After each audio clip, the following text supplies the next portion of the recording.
সুপ্রিয় শিক্ষার্থীবৃন্দ, তোমরা ভালো আছো নিশ্চয়ই সবাই। আজকে আমরা শিখব নবম দশম শ্রেণীর কেমিস্ট্রির পঞ্চম অধ্যায় রাসায়নিক বন্ধন সম্পর্কে। রাসায়নিক বন্ধনের আজকের ক্লাসটি হচ্ছে তৃতীয় ক্লাস, পর্ব 3। এর আগে আমরা আরও 2টি ক্লাস করেছি। প্রথম ক্লাসটির মধ্যে রাসায়নিক বন্ধনের বেসিক কিছু কথাবার্তা নিয়ে কথা বলেছি, আর দ্বিতীয় ক্লাসটিতে ছিল আয়নিক বন্ধন সম্পর্কে। আয়নিক বন্ধন সম্পর্কে সেই ক্লাসটির মধ্যে আমরা বিস্তারিত জেনেছি। আজকের ক্লাসটিতে জানবো আমরা সমযোজী বন্ধন কাকে বলে বা কিভাবে গঠিত হয়। সমযোজী বন্ধনের ফলে যে আবার অণুগুলো তৈরি হয়, সেই অণুগুলোর মধ্যে ভিন্নতা আছে, কিছু আছে মৌলিক অণু আর কিছু আছে যৌগিক অণু। তাদের সম্পর্কে আমরা ডিটেলস আজকের ক্লাসটিতে জানব। তো প্রথমে আসি আমরা সমযোজী বন্ধন কাকে বলে। সমযোজী বন্ধন, সমযোজী বন্ধন হচ্ছে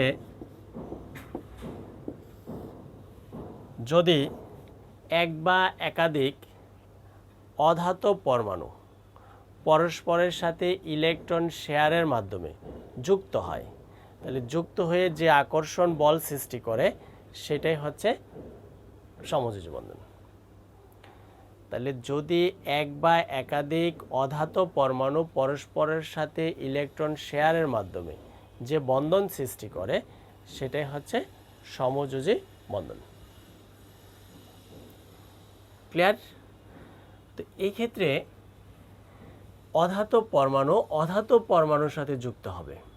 আয়নিক বন্ধনের ক্ষেত্রে আমরা পড়েছিলাম একটি ধাতব পরমাণু আরেকটি অধাতব পরমাণুর সাথে যুক্ত হবে, কিন্তু সমযোজী বন্ধনের ক্ষেত্রে অধাতব পরমাণু আরেকটি অধাতব পরমাণুর সাথে ইলেকট্রন শেয়ারের মাধ্যমে যুক্ত হবে। যেমন হাইড্রোজেন H একটি অধাতব পরমাণু, আবার ক্লোরিন আরেকটি অধাতব পরমাণু। এই দুইটি অধাতব পরমাণু পরস্পরের সাথে যুক্ত হবে ইলেকট্রন শেয়ারের মাধ্যমে। ইলেকট্রন শেয়ারের মাধ্যমে এই যে যুক্ত হইল, এখানে যে বন্ধন তৈরি হইল এটাই হচ্ছে সমযোজী বন্ধন। ক্লিয়ার? সমযোজী বন্ধন কাকে বলে? আচ্ছা, এবার আমরা জানব সমযোজী বন্ধনের ফলে যে যৌগগুলো হয়, যে অণুগুলো তৈরি হয়, সেই অণুগুলো আবার দুই ধরনের। কিছু তৈরি হয় সমযোজী বন্ধনের ফলে মৌলিক অণু, আর কিছু তৈরি হয় যৌগিক অণু। তাহলে মৌলিক অণু কোনগুলো আর যৌগিক অণু কোনগুলো সেটা আমরা একটু জানি। যদি দুইটি একই টাইপের বা বেশিও হইতে পারে একাধিক একই ধরনের অধাতব পরমাণু পরস্পরের সাথে যুক্ত হয়, তখন যে অণুটি হয় সেটি হচ্ছে মৌলিক অণু। যেমন হাইড্রোজেনের সাথে যদি যুক্ত হয় তৈরি হবে H2। তাহলে একই ধরনের দুইটি অধাতব পরমাণু, হাইড্রোজেন আরেকটি হাইড্রোজেনের সাথে যুক্ত হয়ে এলো, তৈরি হলো H2। এটা একটি মৌলিক অণু। এরকম মৌলিক অণু অনেক আছে, অক্সিজেন, নাইট্রোজেন, ক্লোরিন ইত্যাদি।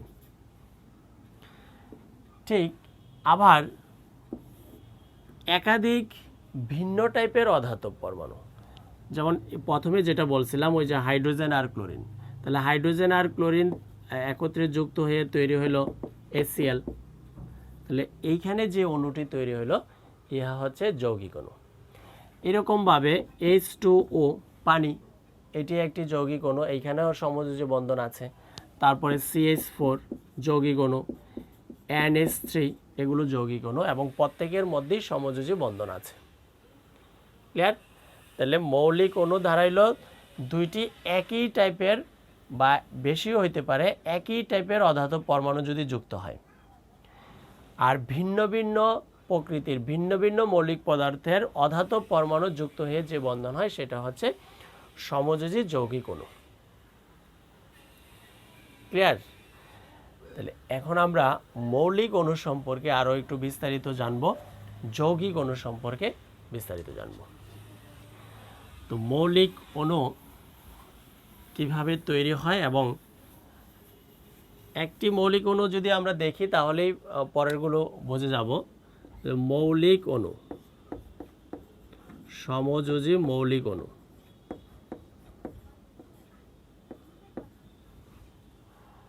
তো মৌলিক অণু যেমন H2 এর কথা যদি বলি, আমরা হাইড্রোজেনের কথা বলি। তো হাইড্রোজেন হচ্ছে কি, দুইটি হাইড্রোজেন পরমাণু। এইখানে একটি হাইড্রোজেন পরমাণু লিখলাম। তো একটি হাইড্রোজেন পরমাণু আরেকটি হাইড্রোজেন পরমাণুর সাথে যুক্ত হবে। কিভাবে যুক্ত হয়? আমরা জানি বন্ধন কেন তৈরি হয় সেগুলো, ওই কথাটা প্রথম ক্লাসে বলেছিলাম যে বন্ধন তৈরি হয় মূলত তাদের পরমাণুগুলো তাদের চাহিদা পূরণ করার জন্য, স্থিতিশীলতা অর্জনের জন্য। এখানে হাইড্রোজেন স্থিতিশীল না। হাইড্রোজেন স্থিতিশীল তখনই হবে যখন হাইড্রোজেনের বহিস্থ শক্তি স্তরে দুইটি ইলেকট্রন থাকবে। এখন হাইড্রোজেনের মধ্যে, নরমালি হাইড্রোজেনের মধ্যে বহিস্থ শক্তি স্তরে ইলেকট্রন থাকে আমরা জানি একটি, কারণ হাইড্রোজেনের পারমাণবিক সংখ্যা হচ্ছে 1, তার বহিস্থ শক্তি স্তরে যে একটি ইলেকট্রন দেখালাম। তাহলে সে স্থিতিশীলতা অর্জন তখনই করবে যখন তার মধ্যে আরও একটি ইলেকট্রন আসবে। তাহলে হাইড্রোজেন একটি ইলেকট্রন পেতে চায়। এখানে যে হাইড্রোজেন আছে তার অবস্থাও একই, এই হাইড্রোজেনও আরও একটি ইলেকট্রন পেতে চায়, তার মধ্যেও একটি ইলেকট্রন আছে। তাহলে উভয়ই অভাবী, মানে উভয় অধাতব পরমাণু, হাইড্রোজেন পরমাণু ইলেকট্রন পেতে চায়। আর আয়নিক বন্ধনের মধ্যে আমরা দেখতাম যে একটি পরমাণু ইলেকট্রন দিতে চায়, আরেকটি পরমাণু ইলেকট্রন গ্রহণ করতে চায়। তাহলে তাদের মধ্যে একটি সমঝোতা হয়ে যায়, যে ইলেকট্রন দিতে চায় সেই ইলেকট্রন দিয়ে দেয়, আর যে ইলেকট্রন প্রয়োজন তার ইলেকট্রন গ্রহণ করে। তাহলে একজন দাতা থাকে, একজন গ্রহীতা থাকে, সেই ক্ষেত্রে আয়নিক বন্ধন হয়ে যায় ইলেকট্রন দান গ্রহণের ক্ষেত্রে। কিন্তু এখন প্রবলেম হচ্ছে উভয় পরমাণুই একটি করে ইলেকট্রন পেতে চায়, উভয়েরই প্রয়োজন। তাহলে কে কাকে ইলেকট্রন দিবে? কেউ কাউকে ইলেকট্রন দিবে না, কিন্তু তবুও তাদের স্থিতিশীলতা হওয়া প্রয়োজন। স্থিতিশীলতা হওয়া যেহেতু প্রয়োজন, তখন তারা একটি ভিন্ন কৌশল অবলম্বন করে। সেই কৌশলটি আসলে হচ্ছে ইলেকট্রন শেয়ার করা। কিভাবে তারা সেই কৌশলটি করে? কৌশলটি হচ্ছে, এই হাইড্রোজেনের যেহেতু একটি ইলেকট্রন আছে, এই হাইড্রোজেনের একটি ইলেকট্রন আছে, উভয়েরই একটি করে ইলেকট্রন আছে, তখন উভয় হাইড্রোজেন তাদের একটি করে ইলেকট্রনকে মাঝামাঝিতে নিয়ে আসার পর তখন ওই মাঝামাঝি অবস্থানে দুইটি ইলেকট্রন হয়ে যায়। ওই দুইটি ইলেকট্রন উভয় হাইড্রোজেনই প্রয়োজন যখন যার হবে, সে ওই দুইটি ইলেকট্রনকে নিজের বলে দাবি করতে পারে। এই বিষয়টা হচ্ছে শেয়ার করা। অর্থাৎ চিত্রটা এরকম পরবর্তীতে, যে তারা যদি ইলেকট্রন শেয়ার করে, এই হাইড্রোজেন এবং এই হাইড্রোজেন উভয় হাইড্রোজেন যদি একটি করে ইলেকট্রন শেয়ার করে, তাহলে পরবর্তী চিত্রটি এরকম হয়।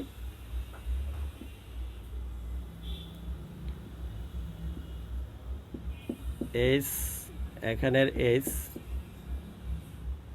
তাহলে এই যে মাঝে আমরা দুইটি ইলেকট্রন দেখতেছি, এই দুইটি ইলেকট্রন কিন্তু এই হাইড্রোজেনের একটি, এই হাইড্রোজেনের একটি, উভয় হাইড্রোজেনের একটি একটি করে ইলেকট্রন এখানে আছে।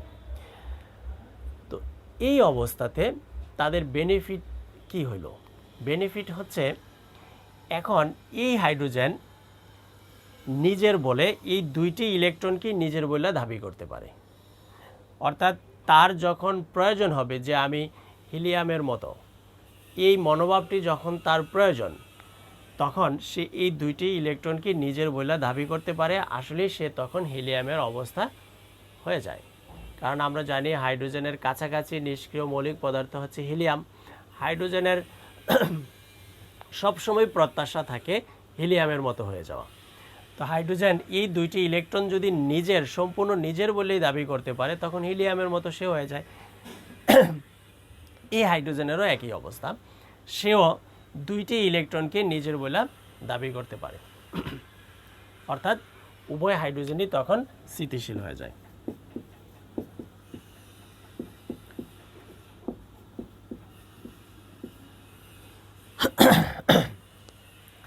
বিষয়টি অনেকটি এরকম, মানে অনেক সময় আমরা জানি যে নিজের কাছে টাকা না থাকলেও কয়েকজনে মিলে শেয়ারের মাধ্যমে ব্যবসা করা যায়। তো মনে করো দুই বন্ধুর মধ্যে 1 লাখ 1,00,000 করে টাকা আছে, প্রথম বন্ধুরও 1,00,000 টাকা আছে, দ্বিতীয় বন্ধুরও 1,00,000 টাকা আছে। তাহলে উভয় বন্ধুর মধ্যে যদি 1,00,000 টাকা করে থাকে, তাহলে দুজনে যদি একসাথে করে তখন তাদের টাকা হয়ে যাবে 2,00,000 টাকা। তো দেখলো যে 2,00,000 টাকা হলে একটি ব্যবসা করা সম্ভব। তো উভয় বন্ধু তখন ওই 1,00,000 করে একসাথে মিলে 2,00,000 টাকা করে একটি ব্যবসা দাঁড় করাইলো। তাহলে এই যে একা যেহেতু সম্ভব না, তখন উভয়ে দুইটা টাকাকে একসাথে করে একটা ব্যবসা দাঁড় করাইলো, এবং তখন সেই ব্যবসাটা কিন্তু উভয় বন্ধুই নিজের বইলা দাবি করতে পারে যখন যার প্রয়োজন হবে। প্রথম বন্ধু যদি মনে করে যে হ্যাঁ এটা আমার ব্যবসা হবে, দ্বিতীয় বন্ধু যদি মনে করে যে আমার ব্যবসা হবে, এবং এখান থেকে এই ব্যবসা থেকে যা বেনিফিট হবে, লাভ হবে, সেটা উভয় বন্ধুই তখন সমানভাবে নিতে পারবে, শেয়ার করতে পারবে। তো অনেকটা এরকমই, এই যে একটি করে ইলেকট্রন দিয়ে বন্ধন তৈরি করা সম্ভব না। আমরা জানি বন্ধন তৈরি করার জন্য, যে কোনো রাসায়নিক বন্ধন তৈরি করার জন্য 2টি ইলেকট্রন প্রয়োজন। সেই 2টি ইলেকট্রন এখানে উভয় পরমাণু একটি একটি করে দিয়ে তখন তারা বন্ধন তৈরি করলো। ক্লিয়ার? তো এইভাবে হাইড্রোজেন হাইড্রোজেন যেহেতু তৈরি হয়ে গেল, তাই এটা হচ্ছে মৌলিক অণু, এবং সমযোজী বন্ধনের মাধ্যমে এই মৌলিক অণুটি তৈরি হয়েছে। ক্লিয়ার? তো আমরা আরও একটি মৌলিক অণু নিয়ে যদি কথা বলি, ক্লোরিন। ক্লোরিনের ক্ষেত্রে আমরা জানি ক্লোরিনের বহিস্থ শক্তি স্তরে ইলেকট্রন থাকে 60টি। ক্লোরিনের প্রতিটি ক্লোরিনের মধ্যে টোটাল ইলেকট্রন থাকে 17টি, কারণ ক্লোরিনের পারমাণবিক সংখ্যা হচ্ছে 17। তো 17টি ইলেকট্রনকে যদি আমরা দেই, এই ক্লোরিনের ভিতরের শক্তি স্তরে 2টি দিলাম, তারপরের দ্বিতীয় শক্তি স্তরে 8টি ইলেকট্রন, তৃতীয় শক্তি স্তরে 60টি ইলেকট্রন। এটারও সেম অবস্থা, বাহিরের শক্তি স্তরে 60টি ইলেকট্রন, তারপর দ্বিতীয় শক্তি স্তরে 8টি ইলেকট্রন, তৃতীয় প্রথম শক্তি স্তরের মধ্যে 2টি ইলেকট্রন। ক্লিয়ার? তাদের বহিস্থ শক্তি স্তরের দিকে যদি আমরা তাকাই, এই ক্লোরিনের মধ্যে বহিস্থ শক্তি স্তরে 60টি ইলেকট্রন আছে। আমরা জানি যে কোনো পরমাণু যদি 8টি ইলেকট্রন পায় তখন তার অবস্থাটা স্থিতিশীল হয়। তাহলে এই ক্লোরিন আরও একটি ইলেকট্রন পেতে চায়, এই ক্লোরিন সেও আরও একটি ইলেকট্রন পেতে চায়। তাহলে উভয়ের মধ্যে, ওই যে হাইড্রোজেনের মধ্যে, উভয়ের মধ্যে ইলেকট্রন শেয়ারের একটি সমঝোতা তৈরি হবে।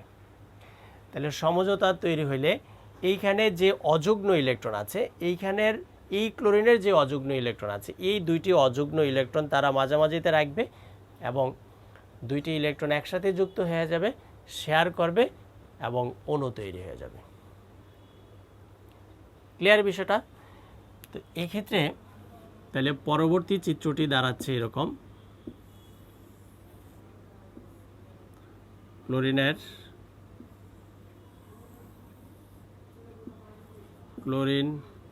ক্লোরিন প্রথম শক্তি স্তর, দ্বিতীয় শক্তি স্তর, প্রথম শক্তি স্তর, দ্বিতীয় শক্তি স্তর, আর এখানে বহিস্থ শক্তি স্তরে এবার উভয় ক্লোরিনের বহিস্থ শক্তি স্তরে 8টি করে ইলেকট্রন আছে, যেটা আসলে প্রত্যাশিত ছিল। উভয় ক্লোরিনের জন্য প্রত্যাশিত ছিল যে বহিস্থ শক্তি স্তরে তাদের একটি ইলেকট্রন থাকুক।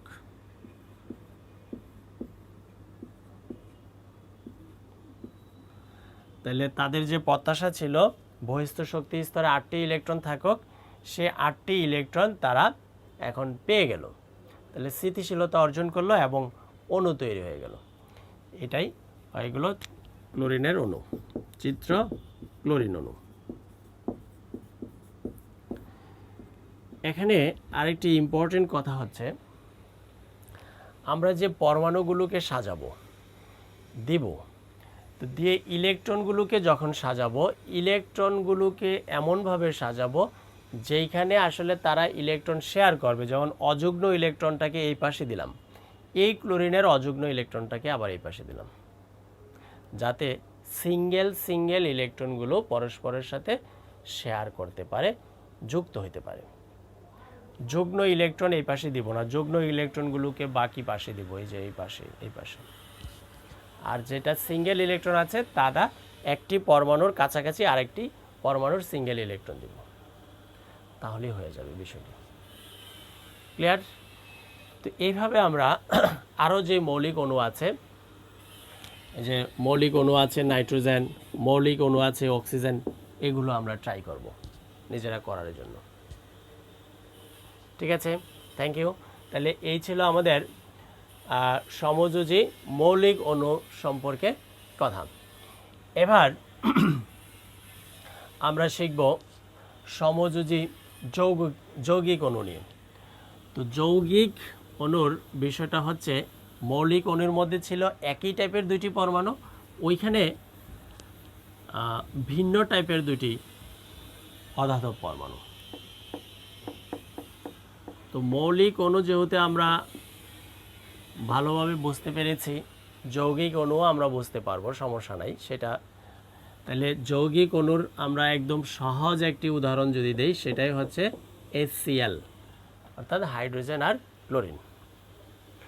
তাহলে যৌগিক অণু হাইড্রোজেন আর ক্লোরিন, হাইড্রোজেন পরমাণু যদি আমরা আঁকি, একটু আগেও আঁকছিলাম, এই পাশে একটি সিঙ্গেল ইলেকট্রন, এর সাথে যুক্ত হবে ক্লোরিন, হাইড্রোজেনকে এখানে আঁকলাম, ক্লোরিন।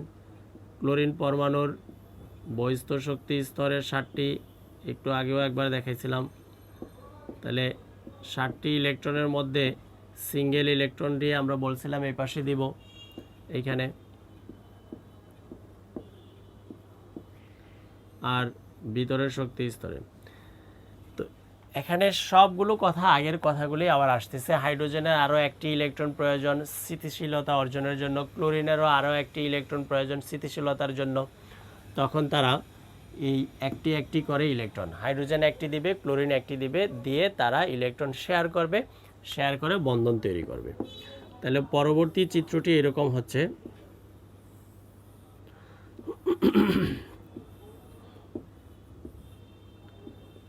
এখানে হাইড্রোজেনের একটি ইলেকট্রন, ক্লোরিনের একটি ইলেকট্রন, আর ক্লোরিনের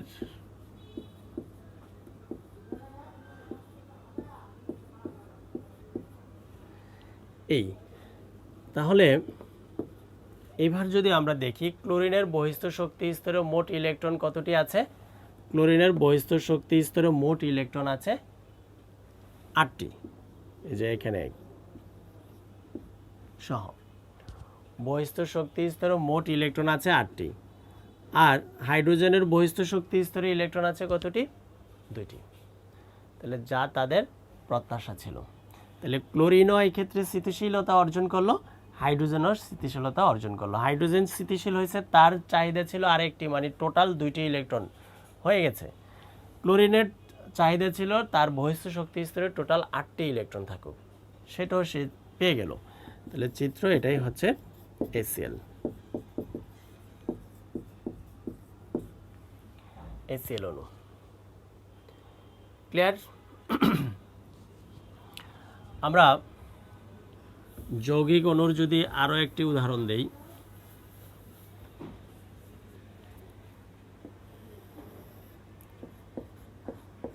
NH3, ইহা হচ্ছে অ্যামোনিয়ার অণু, অ্যামোনিয়া। তো তার যদি আমরা চিত্রটা আঁকতে চাই, দেখতে চাই, এক্ষেত্রে একটু আমাদের একটা টেকনিক অবলম্বন করতে হবে। টেকনিকটি হচ্ছে, যৌগিক অণুটি যদি একটু বড় হয়, মানে বেশি পরমাণু থাকে, তখন তার চিত্রটা আঁকা যেহেতু একটু ঝামেলার, অন্যগুলোর চাইতে একটু বুদ্ধি খাটাইতে হবে। তো এই ক্ষেত্রে যেই যৌগিক অণুটি আছে, বড় অণুটি আছে, সেই বড় অণুটির একটা রাফ করে নেব, অন্য জায়গায় একটু তার গাঠনিক সংকেত এঁকে নিব।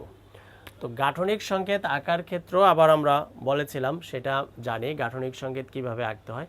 গাঠনিক সংকেত আঁকার সময় ওই সংকেতটির মধ্যে কতটি পরমাণু আছে সেটা যেমন আমাদের মাথায় রাখতে হবে, এবং ওই পরমাণুগুলোর মধ্যে কোন পরমাণুটির যোজনী সবচেয়ে বেশি সেটা আমাদের বুঝতে হবে। তাহলে যে পরমাণুটির যোজনী সবচেয়ে বেশি সে হবে সেন্টারে, মানে সে হচ্ছে এখানের নেতা, মাঝে থাকবে।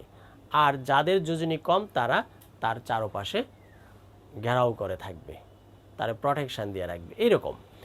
তাহলে এই ক্ষেত্রে নাইট্রোজেনের যোজনী হচ্ছে সবচেয়ে বেশি 3, তাই নাইট্রোজেন থাকবে মাঝে এবং নাইট্রোজেনের হাত থাকবে 3টি, যার যোজনী যত ততটি হাত থাকে। তাহলে নাইট্রোজেনের 3টি হাত আমরা 3 দিকে দিয়ে দিলাম। নাইট্রোজেনের সাথে হাইড্রোজেন যুক্ত আছে কয়টি সেটাও এখান থেকে দেখা যাচ্ছে 3টি হাইড্রোজেন আছে। তাহলে টোটাল হাইড্রোজেন 3টি আর নাইট্রোজেন হচ্ছে 1টি, মোট মিলে হয়ে গেল 4টি পরমাণু।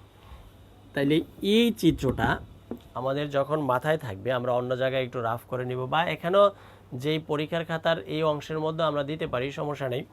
তাহলে এই রকম করে চিত্রটা দিতে হবে। তো এই অনুসারে চিত্রটা যদি আমরা আঁকতে চাই, তাহলে নাইট্রোজেনটা এখানেও নাইট্রোজেন পরমাণুটাকে আমরা মাঝে দিব।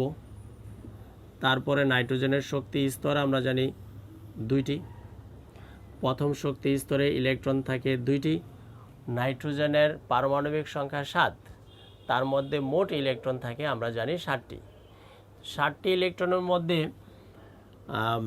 ভিতরে থাকবে 2টি, আরও ইলেকট্রন থাকে 5টি। 5টি ইলেকট্রনকে আমরা এমনভাবে দিব, 3টি দিব সিঙ্গেল আর 2টি ইলেকট্রন থাকবে একসাথে জোড়ায়। তো কোনভাবে সিঙ্গেল ইলেকট্রনগুলো দিব? আমরা জানি নাইট্রোজেনের এই যে 3 দিকে 3টি হাইড্রোজেন আসবে, তাহলে যেখানে হাইড্রোজেন আসবে এই বুদ্ধিটা আমাদের মাথায় রাখতেই হবে, যেখানে হাইড্রোজেন আসবে সেই জায়গাগুলোতে সিঙ্গেল ইলেকট্রন দিব। আর যেখানে কেউ আসবে না, যদি আমাদের ইলেকট্রন হাতে থাকে, সেই ক্ষেত্রে দিব জোড়া ইলেকট্রনগুলো। তাহলে উপরে তো হাইড্রোজেন নাই, এখান থেকে চিত্রটা থেকে আমরা দেখতেছি, তাহলে উপরে আসবে না, উপরে জোড়া ইলেকট্রন থাকবে, আর এখানে একটি, এখানে একটি, এখানে একটি। ক্লিয়ার বিষয়টা? এবার যেই পাশগুলোতে সিঙ্গেল ইলেকট্রন আছে সেইখানে একটি করে হাইড্রোজেন।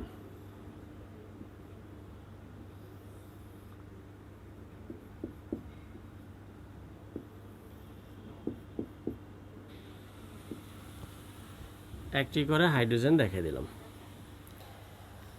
তাহলে পরবর্তীতে এই হাইড্রোজেনগুলো যে দূরে দূরে আছে তারা ওই সিঙ্গেল ইলেকট্রনগুলোর সাথে যুক্ত হবে, অর্থাৎ ইলেকট্রন জোড় হবে, শেয়ার করবে এবং বন্ধন গঠন করবে। তাহলে পরবর্তী চিত্রটি হচ্ছে এরকম। নাইট্রোজেন তার প্রথম শক্তি স্তর, দ্বিতীয় শক্তি স্তর, এই ক্ষেত্রে একটি হাইড্রোজেন, এখানে একটি হাইড্রোজেন, এখানে একটি হাইড্রোজেন। তাহলে 3 দিকে 3টি হাইড্রোজেন চলে আসলো, আর জোড়ায় জোড়ায় ইলেকট্রনের মাধ্যমে বন্ধন তৈরি করলো। ক্লিয়ার? এখানে আমরা খেয়াল করি নাইট্রোজেনের এবার স্থিতিশীলতা অর্জন হইল কিনা। হ্যাঁ, হয়েছে, কারণ নাইট্রোজেনের বহিস্থ শক্তি স্তরে যদি আমরা খেয়াল করি 8টি ইলেকট্রন আছে, টোটাল 2টি 2টি 2টি 2টি, 4 জোড় মানে 8টি। হাইড্রোজেনের চাহিদা ফিল আপ প্রতিটা হাইড্রোজেনের, এই হাইড্রোজেনের বাইরে 2টি ইলেকট্রন আছে, এই নিচের হাইড্রোজেনেরও বাইরে 2টি ইলেকট্রন আছে, এই পাশের হাইড্রোজেনেরও বহিস্থ শক্তি স্তরে 2টি ইলেকট্রন আছে। তাহলে প্রত্যেকটি হাইড্রোজেন স্থিতিশীলতা অর্জন করলো, নাইট্রোজেনও স্থিতিশীলতা অর্জন করলো। তাহলে এই যে অণুটি, এটি হচ্ছে যৌগিক অণু এবং স্থিতিশীলতার মাধ্যমে তৈরি হয়ে গেল। ক্লিয়ার? আচ্ছা, এখানে এই প্রসঙ্গক্রমে বলি আরও একটি প্রশ্ন প্রাসঙ্গিক, সেটা হচ্ছে অ্যামোনিয়ার অণুর মধ্যে অনেক সময় প্রশ্ন হয় অ্যামোনিয়া অণুর মধ্যে কত জোড় মুক্ত ইলেকট্রন আছে।